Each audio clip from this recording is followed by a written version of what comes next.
Hey NAI football fans, Corey Thorpe here with another edition of the NAIAFBALL Podcast, powered by AdCraft USA, your custom apparel, merch, and uniform experts.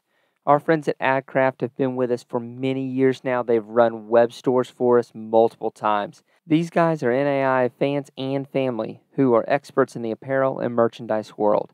AdCraft allows you to take the hassle out of ordering. Let their knowledgeable design and customer service staff handle everything from hosting the store online, shipping the product, and helping your customers so you can get back to the game. Find them online at adcraftusa.com.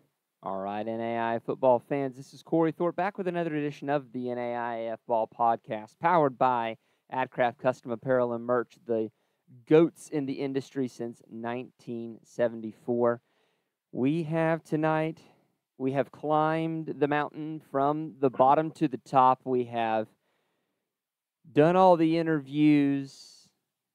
Yeah. And one stands alone. It is the reigning national champions, the Keiser Seahawks coach, now head coach, Yes, Myles sir. Russ, joins us on the NAIAF Ball Podcast. Coach, are y'all going to have room to hang up another daggum red banner? And we always have room for that. I'll tell you that much. That's one thing is the job's not done. We're going to keep on working, but there's always room for more. Well, Coach, it was excellent doesn't even begin to describe it. It is a record-setting season. It is a high water mark for Keiser. So let's walk back through, and we'll start on a low note here. Okay. And that's going to be your first game, your 17-14 loss to Mississippi College. Mississippi College gets a field goal with 8:08 left in the fourth quarter. Y'all can't do anything else to answer back, and y'all take a Division II team to the brink, closer to the brink than y'all took Valdosta State last year, which I swear up, down, and sideways that made Valdosta extremely uncomfortable. But, I know there's no such thing as a moral victory. No. But that's a D2 squad that you limited to 17 points, and you had every chance in the world at. Yeah. Yeah. I would say this, man. One thing that we have done with this program, Coach Social set the precedent on just making sure that we play top competition. We're getting these kind of caliber guys that we feel like can play at a higher level, and we try to get them prepared to play at a higher level. So in order to do that, we have to play higher level teams. Those D2 teams, even though we feel like we're on the same level as, I don't think NAIA gets enough credit of the caliber teams that we have. But that's one thing that we want to just show the rest of the country. And I think the year before was big for us, playing all those D2 FCS programs, even though we lost. And NAIA has a way of pulling teams down for those losses. But when we got into the playoffs, we really showed everybody that those losses was from really good teams, and that we should have been taken down from that point. So that kind of led to the next year, and the year that you're talking about with Mississippi College, being able to hang with them. But now we're just trying to get to that next level. And then you, in a departure from your 2022, you do catch a win in the middle there. Obviously that 1-2 a couple years ago, or 1-3, I can't remember which, was a toughie for you, and that obviously it doesn't affect you, but you get a win right in the middle against a good Lindsey Wilson team who was right on the edge of the playoffs. Talk to me about setting the tone, getting Meisinger going, and getting the dub against a good Blue Raider squad. Yeah, yeah. So honestly, I got my daughter over here with me, so that's setting the tone for this interview. I could say, Excellent. That's what I, but speak of setting the tone. But yes, it was huge for us. Just again, that's a high caliber NAIA program that's done a great job of doing what they've been doing within it, and it's up to us being able to play them at their house to get a little bit of a part of that redemption tour. It was funny that started it all. Lindsey Wilson had our number this whole time, and I give those guys tons of credit. So being able to go back up there, and that's where it started of us trying to get over that hump. It's been great. And then, Coach, you keep it going. You beat my Thomas Nighthawks. I'm excited to welcome y'all to our place this upcoming season. That's gonna Yeah, be a lot yeah. of fun. Yes, no, it's gonna be great. That's a team that is gonna continue to get better. You can see it already. They're doing a great job there, and we know exactly what they're going through in terms of being that new program, being in a really good state that has a lot of guys that they can pull from. But it's gonna be tough. They're gonna be I'm very interested to see how they take that next step as a program. I know how it goes, being you know at this program from the start of it. So it's going to be fun to see how that goes when we go up there to Georgia. So then a little later on in the season, you get a game in which your defense has to stand on its head. You get 3 scores in the first half against St. Thomas, and then you have to make it stick against a real good St. Thomas squad. Um, and then you come back in the playoffs and you're rematched up against them. We'll come back to what you thought about the playoffs, but Okay. talk to me about playing a team twice, one, and second, how you managed to win both of those games when it's so hard to win that It's second so game it, in against a oh team. man. And before we even get to that, I want to make sure. I don't think our conference, our Sun Conference that we have, gets enough credit. I really do believe that St. Thomas is one of the better teams in the country, and it's unfortunate. It is what it is in terms of NAIA playoffs and how it can be regionally based. But I really do believe like that's one of the top teams in the conference, and not even just the conference, but also in the country. So that's always tough. It's a rivalry game. We've been battling since they started the program, and we go against each other during recruiting. We go against each other every aspect of it. So it was tough, but it comes down to the details, and our guys know and understand that the details with it, and because at the end of the day, we're going to be evenly matched. What's going to separate yourself from the next team. So those guys, that's going to be an ongoing process for it. So we're excited for it. But yeah, man, it's a battle. It's a battle, and it's tough that at the end of the day, that second game is going to determine, probably who's going to get to that next level, who's going to get to that next championship. So we're proud of that as a conference, but we want to continue to work on that. And then your semifinal game, I really want to pick your brain there. Okay. Man, we talked about the defense standing on its head a little bit against St. Thomas, but my stars and garters, I was watching that College of Idaho game, and I'm sitting there going, how many times is College of Idaho going to be inside the dadgum 5-yard line Dude, and I not be know. able to put I the know. ball in the end zone? I know. So I gotta give its credit to our staff. The staff that I've been with those guys for the longest. Coach Owens, that's over there at the Lenore Ride with Coach Socha, Coach Hilliker, who's over there with them as well. All those guys put in the work. It's crazy. It's crazy how but it's not the first time they've been there, and that's why I want to. That's what makes up our team. That's why I love the way we were able to build this thing. And I want to make sure I give Coach Bagnone and Coach Mickey, who's also on the defensive staff, some props there as well before I forget. But yeah, that's what's part of it. That's that competition that we try to set and put those guys in throughout the whole process, throughout training camp, throughout off the field, just competing, holding your own, being able to, things not going your way, how you want to respond. All of that stuff, ends up coming out. It's gonna show. So when it shows, we don't want our guys to be in the first time they're in that position. But yes, man, it was. You're always going to have those games that everybody thinks that you should have won to win it all, and that's one of those games that we really had to endure a lot. And the defense held its own when they needed to, and then that's been the biggest thing. So I'm going to put you on the other side of that. Then it's late in the game. You're down.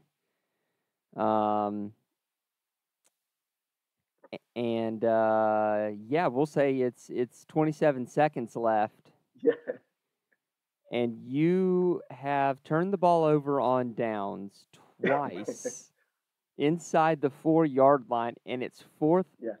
and goal.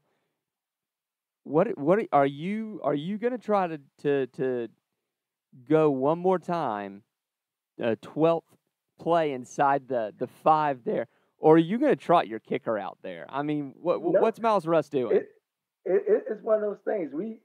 If you can't get that, you don't deserve to win. I feel like that's just me. And again, my mentor, Coach Social, I come from his tree, and that's the mindset. That's the mindset that I want to continue to have for our team. You have to finish. We have to finish, and don't leave any doubt. And that's how you don't leave any doubt. You go in and get in the end zone. That's not how you don't leave any doubt. But again, like I give a lot of credit to our defense. College of Idaho is a great program. They're disciplined. They're everything that we're about.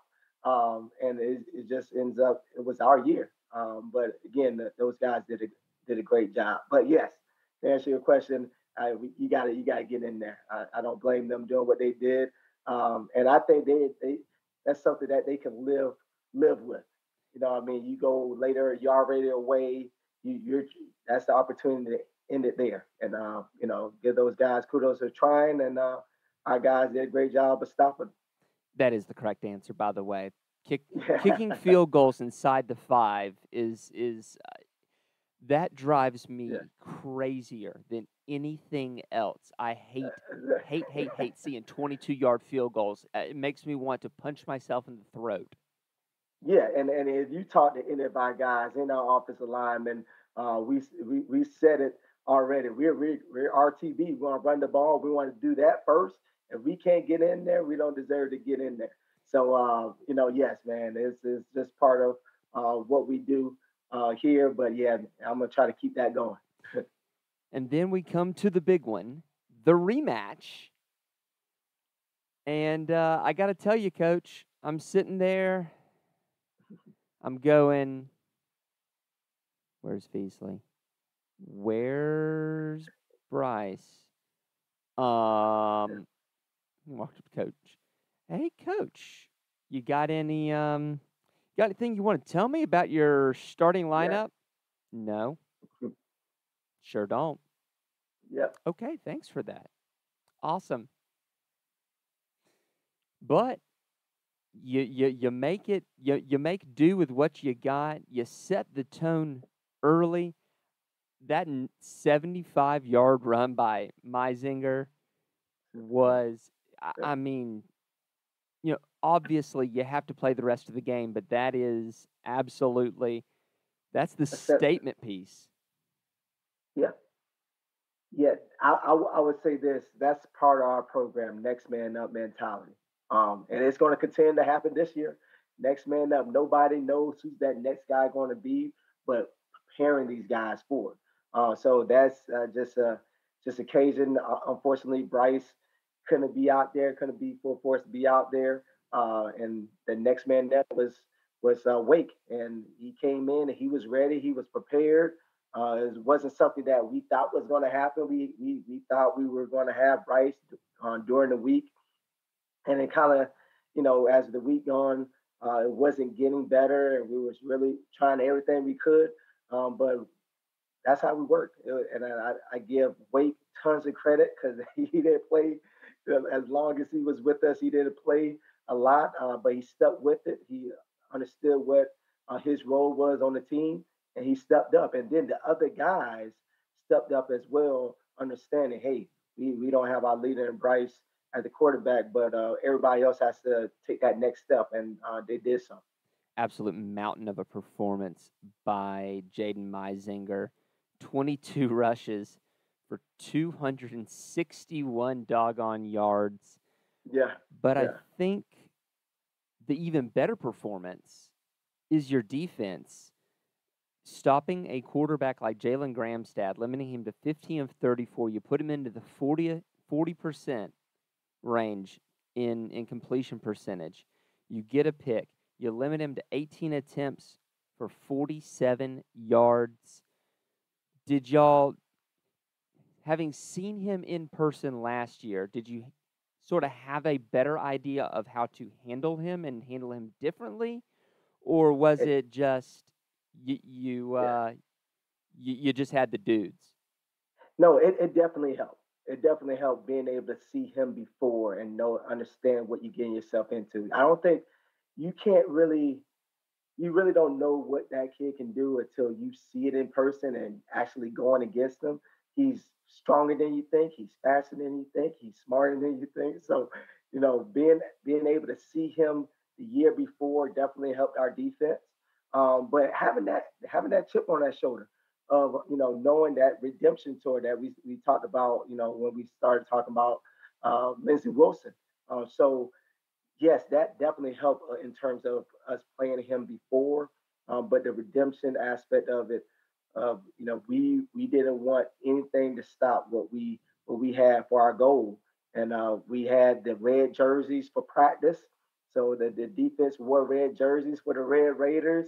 All that stuff comes into it, and that was the reason. Honestly, I told you before already, our entire coaching staff, but that defensive coaching staff on that side of the ball did a great job. But the players have to play.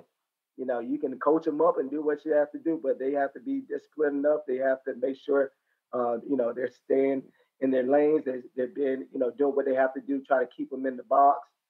The whole deal.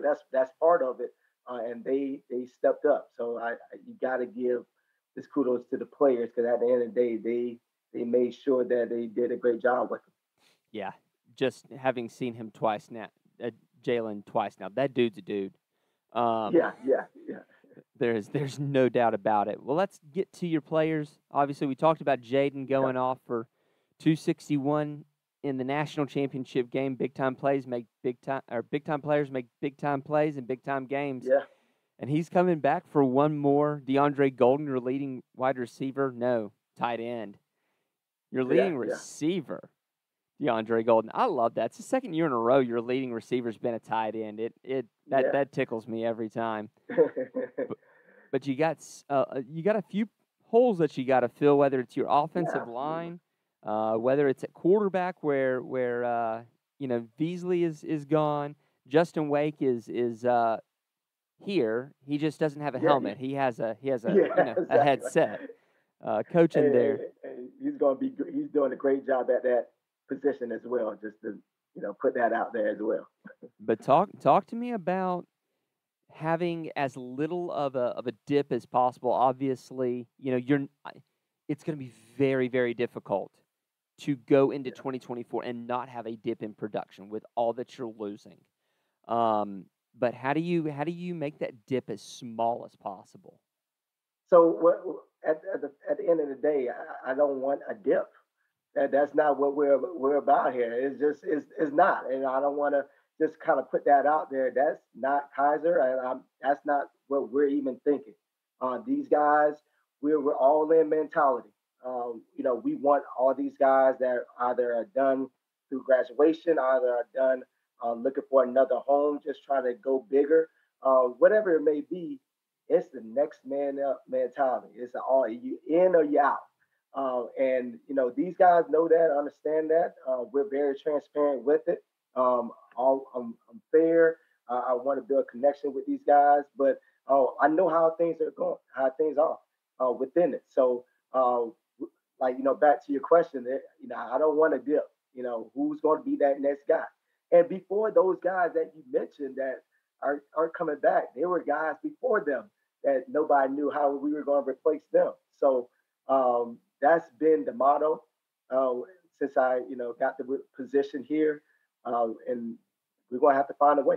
And it's everybody within the program, the coaching staff, players that stayed. It's on us of making sure we continue to help with the process of replacing those players, and those guys that were behind those players need to step up. And that's all there is to it. Is we don't want to dip. That's not what we're about here at Keiser University. I know it's not going to be easy. I know a lot of people think I'm not going to be able to do it, and I love the aspect of it. If you look at my career before I started coaching the playing wise, the whole deal, nobody believed. So I'm okay. I'm used to that. So now it's just on me to make sure the other guys understand that we still have a job at hand to take care of, and we're going to try to do it with no dip. Defensively, it was a great year. Obviously, we've talked about the defense standing on their head multiple times. You got some holes to fill there too. I mean, you got a guy that's going from playing at the next to the golf course to a guy that's now playing at the beach in Wendell Fjord.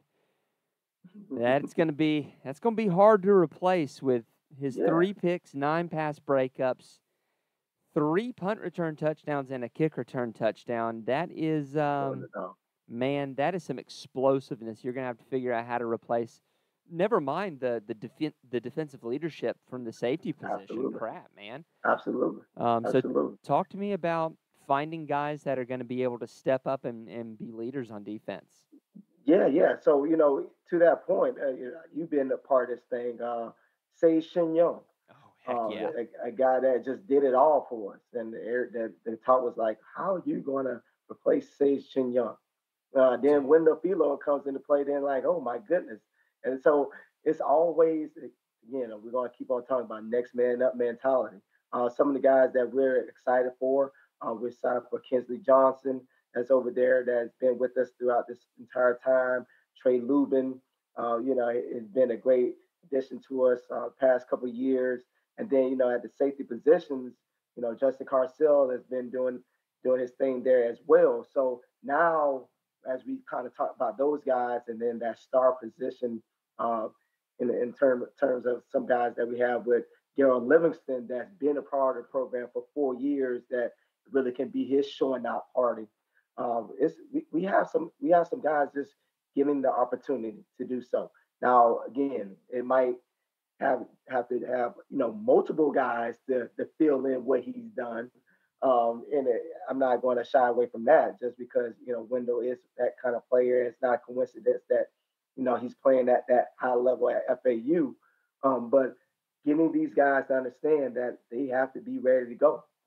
So we have some freshmen as well that are coming in, but those names that I've given you, they've been a part of our program for at least 2 years, 2 to 3 years. So they know what to expect. This was a really good spring ball for them, and it's going to be how they're going to take that next step. That's going to be the difference.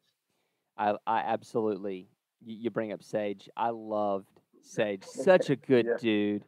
I hate it. It hurt me deep down in my soul when he got hurt and tore that ligament. That just Yeah. I hated that for that kid. He was a good kid.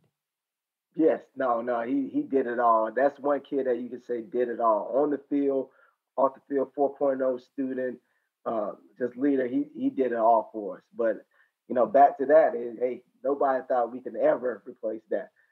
So it's one of those deals. We gotta find a way. So, Coach, the hardest thing in athletics, I don't think it's actually winning a national championship. I think it's the season after. I think the hardest thing in athletics is the season after you win a national championship Yeah. and figuring out how to climb the mountain again. So, what area of your program, whether it's something on the field, off the field, are y'all really wanting to focus on in 2024 as you try to climb the mountain again? I think that just to make sure this summer is huge for us. Making sure the guys are bought in and bringing in certain pieces that we have to replace.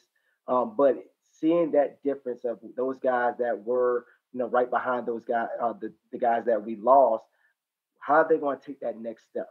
So the summer is where you can really get a really good idea of where you're at as you transition into that training camp.